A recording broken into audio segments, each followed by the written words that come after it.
Halo adik-adik sekolah minggu sekalian, apa kabarnya? Semoga semua dalam keadaan yang sehat, keadaan yang baik ya. Nah, hari ini Kak Fuye ada cerita yang bagus banget. Dan cerita ini diambil dari Alkitab atau firman Tuhan. Udah siap dengerin? Yuk, kita dengarkan sama-sama dari awal sampai akhir. Adik-adik, ini adalah cerita tentang Tuhan Yesus. Wah, kalau Kak Fuye bilang Tuhan Yesus, pasti udah banyak yang tahu ya. Iya, banyak yang sudah membaca di Alkitab. Nah, cerita tentang Tuhan Yesus kali ini, Kak Fuye ingin memberitahu nih tentang keajaiban atau mukjizat terbesar yang Tuhan Yesus pernah lakukan. Kira-kira apa ya? Yuk kita lihat satu-satu yuk. Ini adalah mukjizat pertama yang Tuhan Yesus lakukan, yaitu ketika berada di dalam sebuah pesta di kota Kana, Tuhan Yesus mengubah air menjadi anggur. Ini adalah mukjizat yang pertama, dan banyak orang sangat kagum atau sangat senang dengan apa yang dilakukan oleh Tuhan Yesus. Tapi ini bukan mukjizat yang paling besar loh. Yuk kita lihat lagi yang berikutnya ya. Nah, ini juga mukjizat yang dilakukan oleh Tuhan Yesus. Ia bisa memberi makan 5.000 orang. Wah, banyak banget ya memberi makan 5.000 orang.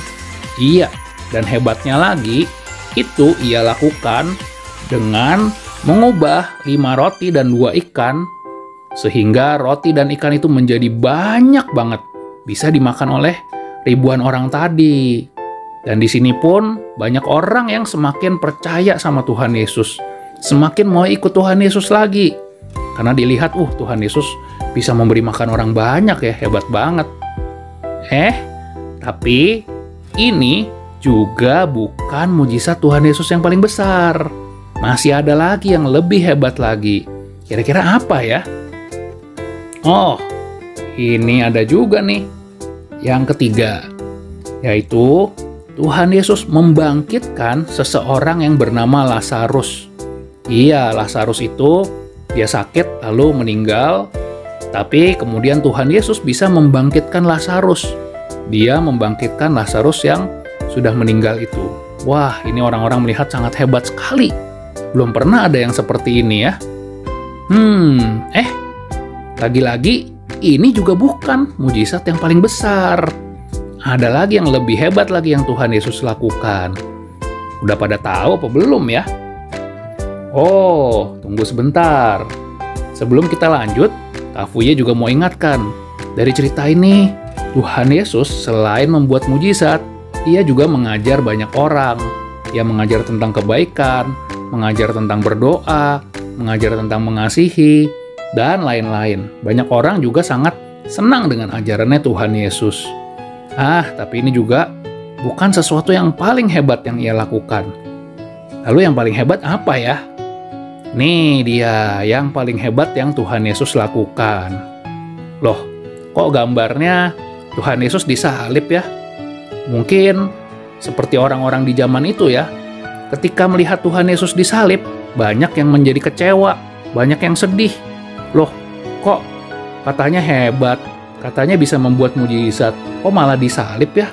Apa hebatnya itu disalib? Kak Fuye kasih tahu nih adik-adik, penyalipan Tuhan Yesus itu adalah tanda bahwa Tuhan Yesus menebus dosa manusia. Karena bukan Tuhan Yesus yang seharusnya dihukum dengan disalib.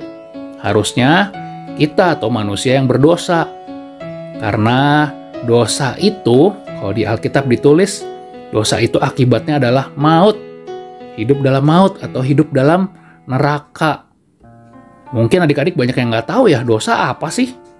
Dosa itu adalah melakukan perbuatan yang nggak baik, yang tidak sesuai dengan firman Tuhan. Misalnya melawan orang tua, berantem, mengucapkan kata-kata yang nggak baik, itu semua adalah dosa.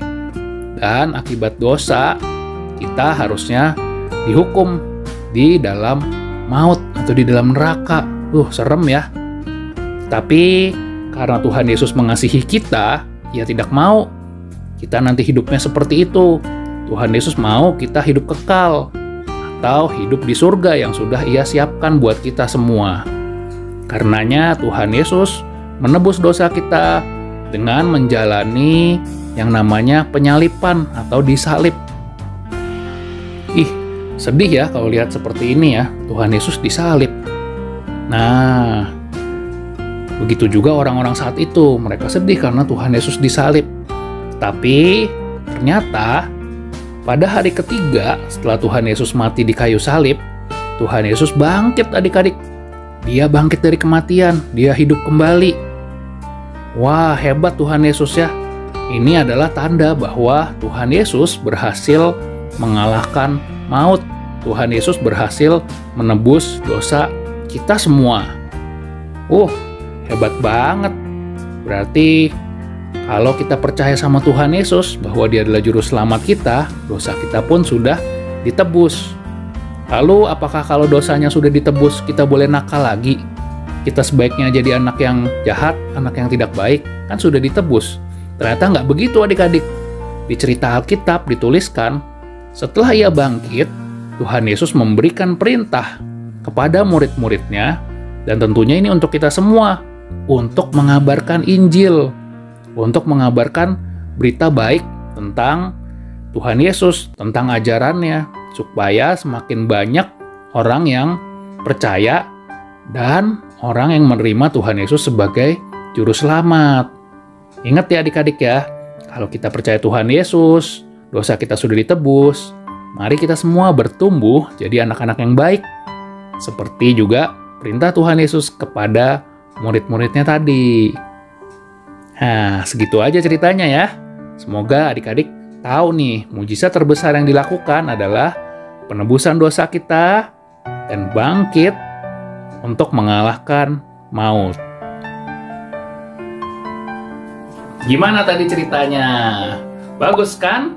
Dari cerita itu kita tahu ya bahwa Tuhan Yesus datang ke dunia bukan hanya untuk membuat mujizat-mujizat, tapi yang paling penting Tuhan Yesus datang ke dunia untuk menebus dosa manusia, untuk menebus dosa kita semua. Dia bangkit untuk memberikan hidup yang kekal bagi kita semua. Dan inilah yang dikatakan sebagai mujizat yang paling hebat yang Tuhan Yesus lakukan. Kita baca ya, ada ayat firman Tuhannya nih. Siapin Alkitabnya, ini dari Perjanjian Baru. Yuk, kita baca sama-sama ya. Ini dia ayat firman Tuhannya dari Yohanes 11 ayat 25. Kafu ya bacain, adik-adik dengerin, atau yang kalau punya Alkitab di rumah bisa sambil baca juga ya. Yohanes 11 ayat 25. Jawab Yesus, "Akulah kebangkitan dan hidup. Barang siapa percaya padaku, ia akan hidup walaupun ia sudah mati." Ya, jadi Tuhan Yesus menjawab, "Akulah kebangkitan dan hidup. Barang siapa percaya kepadaku, ia akan hidup walaupun ia sudah mati." Jadi Tuhan Yesus bukan hanya mati di kayu salib, tetapi Dia bangkit dan memberikan hidup kekal bagi kita semua yang percaya kepadanya. Apakah adik-adik percaya Tuhan Yesus sudah bangkit dan percaya untuk menerima jadi juru selamatnya adik-adik? Semoga cerita firman Tuhan hari ini bisa membuat adik-adik semakin bertumbuh lagi ya, jadi anak yang baik, jadi anak yang taat, dan terutama anak yang percaya bahwa Tuhan Yesus adalah juru selamat untuk kehidupan anak-anak sekalian. Sampai bertemu di video selanjutnya ya. Dadah.